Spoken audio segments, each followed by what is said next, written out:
Hello everyone, this is the first episode of the History Zone with Zane Rosler.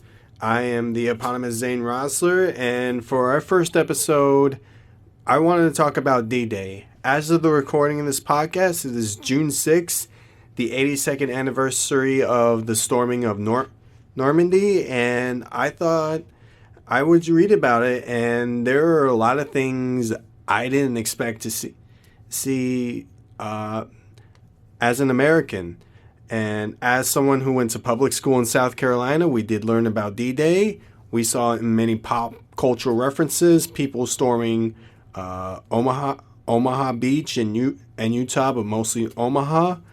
One of my first exposures was in Call of Duty 2, where you go to Pointe du Hoc, and you kind of had to climb up there and kill the Nazis. For me, I decided to expand my learning on people who are not American, but also Americans, because they have so many fantastic stories to tell.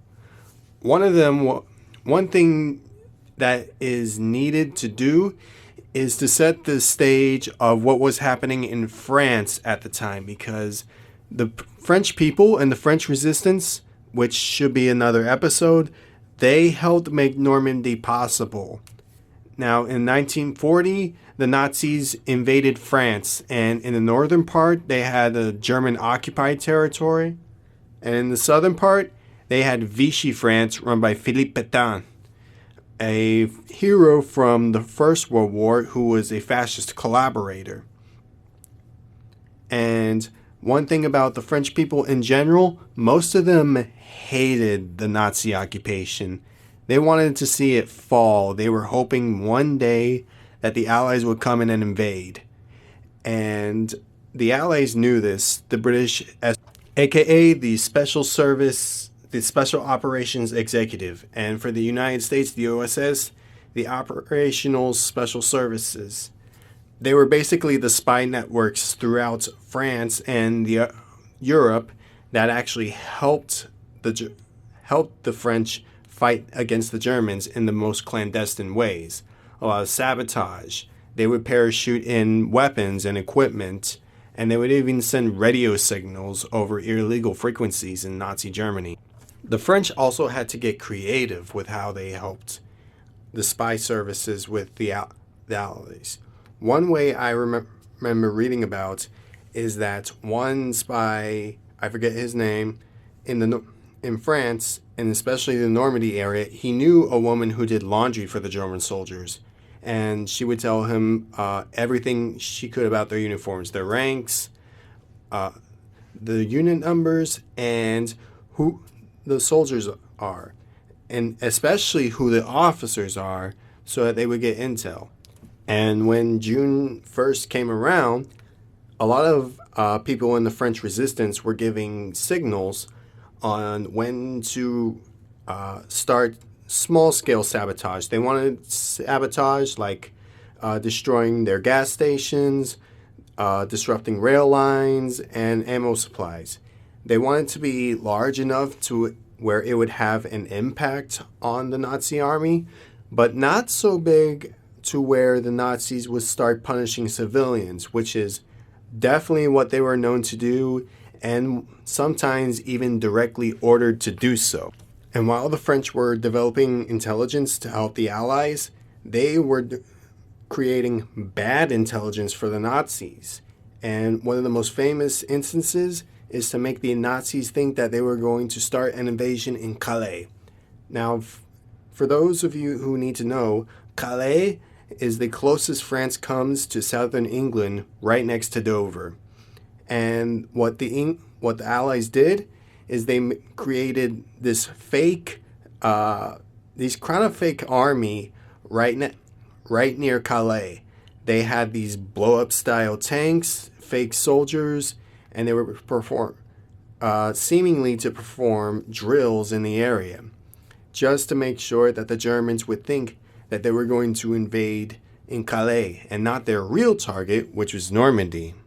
As a result, the Nazis really didn't take Normandy that seriously. In fact, when Ernst Rommel was notified of the Allies' invasion, he was actually celebrating his wife's birthday and really did not take much interest in Normandy. And the soldiers who were in Normandy really thought nothing of it. They had been after false drill, false alarm, and it was basically felt like someone was crying wolf. This isn't to say that the Germans completely ignored Normandy at the time. They did expect an invasion, and Ernst Rommel still remembered how the Allies were able to beat them in Italy. And the beach in Normandy matched one of the beaches he saw on the Allied invasion in Italy. And he took precautions to make sure that would never happen again. So when he realized this, he had a bunch of machine guns on the top of the hills, a bunch of barbed wire, and a bunch of traps and mines all over the Normandy beach. That way, when the Allies came in, it was going to be a disaster. And in the night on June 5th and in the morning of June 6th, right before the Normandy landings, the Allies sent a large parachute assault on Normandy. You had the British and the Americans parachuting into these villages and trying to cause as much damage to the Nazis as possible to make it soft. Now, these parachute landings were pretty disastrous. One thing that Rommel had done was to build a dam and flood the fields so that when the parachutists came in, they would find themselves landing in a bunch of water. And the thing about paratroopers is they are carrying a lot of equipment and a lot of weight on them. So a lot of their parachutes became dead weight and actually deadly. The only thing that was worse is that for the Americans, it was really hard to take off their parachutes. The British, for them, their parachutes came off with one click of a button. But for the Americans, you had to get out your legs and out your arms. And all that time underwater meant a lot of them ended up drowning. And unsurprisingly, this made a lot of noise for the Germans to notice. Those who survived the landings saw a whole nother nightmare.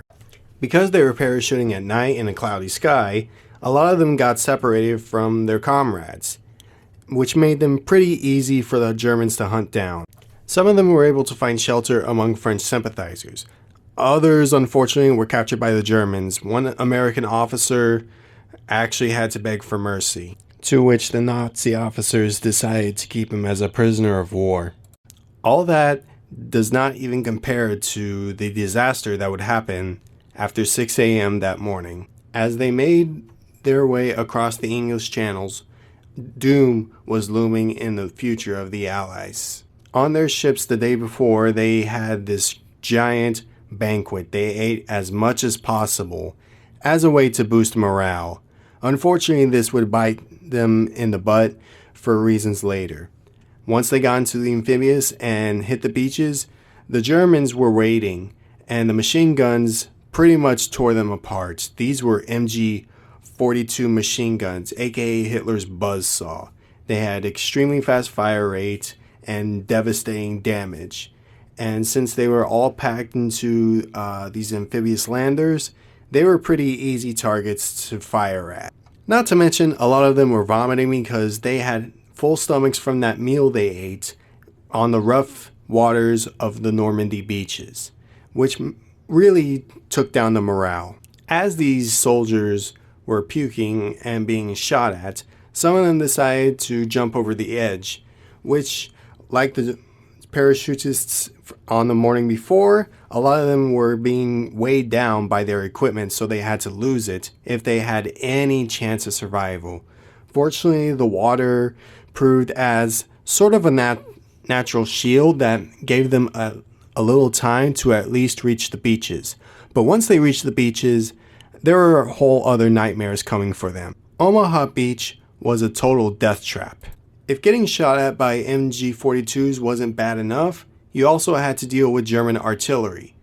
Shells which would explode on the beach and kill you, killed a lot of people and not to mention the barbed wire and a lot of the metal and mines on the beach kept them on there, which means a lot of them were hiding and for some just waiting to die. This was mostly because a lot of the things they planned for didn't go so well. For instance, one of the things they actually planned to do is to have the tanks land on Normandy as well. Unfortunately, the flotation devices they used to bring the tanks often sank and were not successful. A lot of the men even had to abandon the tanks and swim for their lives. One thing that wasn't as disastrous but still didn't go as planned was a plan that the US Rangers had at Pointe du Hoc. In order to scale the cliffs at Pointe du Hoc, they had a plan to use mortars, but instead of using explosives on the mortars, they would attach a hook with some rope to the mortars. The only problem is, on their transport to the beaches, a lot of sea salt got soaked into the ropes. So a lot of the mortars they fired only got them a few feet. It wasn't until they tried dozens of times they actually found enough rope that wasn't soaked and weighed down that they were able to scale up to the cliffs. Unfortunately, once they got to the cliffs, they became an easy target for the Germans just to shoot. Meanwhile, in OMAHA, things were much worse. Men were still dying, and a lot of heads and a lot of body parts were being thrown all over the place due to the German fire and shells. Just imagine an 18-year-old holding in his guts, crying for his mama. Stuff like that actually did happen. It was just that tragic and terrifying. In fact, some of these soldiers were high school age. Some of them had lied about their age so that they can join the military. Unfortunately, they did not expect to be thrown into the meat grinder that was Normandy Beach. The Americans in Omaha Beach really needed a saving grace. Fortunately, that came in the form of General Korda. General Norman Korda Sr. was the least likely person to help the American troops break through in Normandy. At this point in his life, he was middle-aged and pretty rotund, even for a general. However, there was a quality he had that his men noticed on the beach. He led with no fear. He often told them, just to paraphrase, "We can die on the beaches or we can die up there. The choice is yours." And he actually helped these demoralized men make it through and get to the cliffs of Normandy. The crazy part about this is that it actually worked. A lot of these men and boys went from being completely demoralized and hiding behind the shrapnel and the metal and the barbed wire to actually pushing through and getting to the cliffs of the German position, taking out the pillboxes, taking out the machine gunners, which is what the German soldiers relied heavily upon. For this alone, General Korda was awarded the Distinguished Service Cross. Once they got over the cliff, they were able to help hold the position enough for reinforcements to come in. Now, I know for the majority of the Normandy landings, I talked about Americans. And right now, I'd like to give some attention to some people who aren't as known, at least in the United States, for their contributions in Normandy. That be the Canadians. The 3rd Canadian Infantry Division made their contribution in Juno Beach, helping under the British command. And what stuck out to me was what happened once they got over the cliffs. Now, a lot of the Canadians faced the same dangers as everyone else did during the Normandy landings. Machine fire, artillery shells, mines, all that. Once they got over the cliffs, they were able to liberate the French from their Nazi occupiers. And the French people were ecstatic for the Allies to finally free them of their oppressors. And one thing that stuck out to me when reading about this was when the Quebecers actually came over.